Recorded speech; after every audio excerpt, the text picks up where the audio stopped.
So today's discussion, we're going to start looking back at Anchor 1. If you remember, Anchor 1, we actually split into two parts. Anchor 1, Part 1 was all about the scientific method, and Anchor 1, Part 2 was all about the different parts of the cell. This video is just going to be about controlled experiments and the scientific method.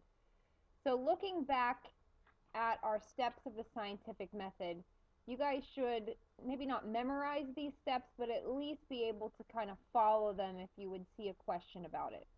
For example, let's say you make an observation that kids who complete their study guides do really, really well on tests. That would be your observation. And you would come up with a question. The question would be something like, do kids who finish their study guides do better on the test than kids who don't do their study guide? Then step 2, you're going to make an educated guess.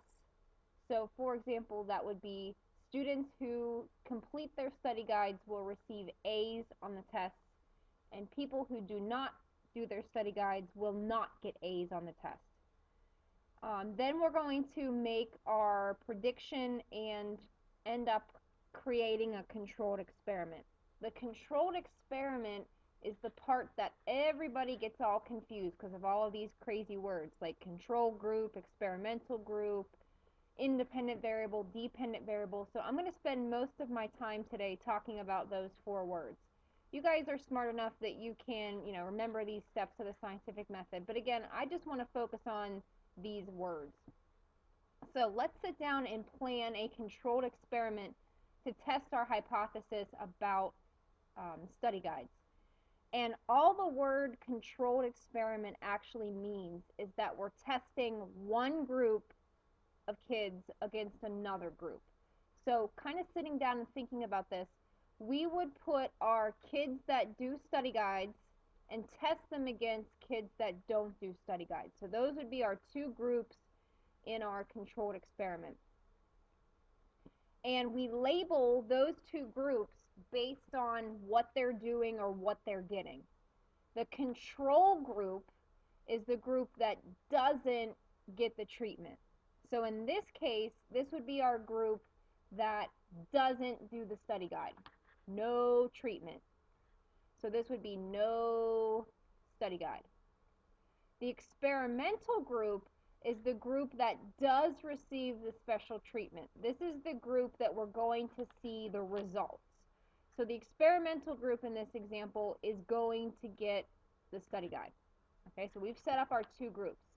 Now remember, with a controlled experiment, we want to keep everything the same between our two groups except for that one thing. So let's put our group A that doesn't get the study guide and the group B that does get the study guide. And let's think about stuff that we could keep the same. Let's make sure that they're both groups are in the same grade. So let's make sure we have kids that are all freshmen, for example. Let's make sure our group with no study guide, there's 10 kids in that group, and the kids with study guides, there's 10 kids in that group. Let's make sure that 5 are girls and 5 are boys in this group, and 5 are girls and 5 are boys in this group. Also, to make sure that there aren't any other variables going to affect this, let's make sure that all kids eat the same breakfast. So they're all going to get the same exact breakfast. They're going to have the same drinks. They're going to make sure that everything the same happens to both groups. Let's make sure they all get the same amount of sleep. They all get 8 hours of sleep. So everything is the same between our two groups except one thing. Again, what was that one thing? This group got no study guide. This group got the study guide. So now that we've set up our two groups, the control group doesn't have the study guide. The experimental group does have the study guide. Let's take a look at our last two words that everybody gets messed up. The independent variable is the thing that's different. And remember at the beginning of the year, I kind of came up with a stupid way to remember this. Independent ID, it's different. It's what's different.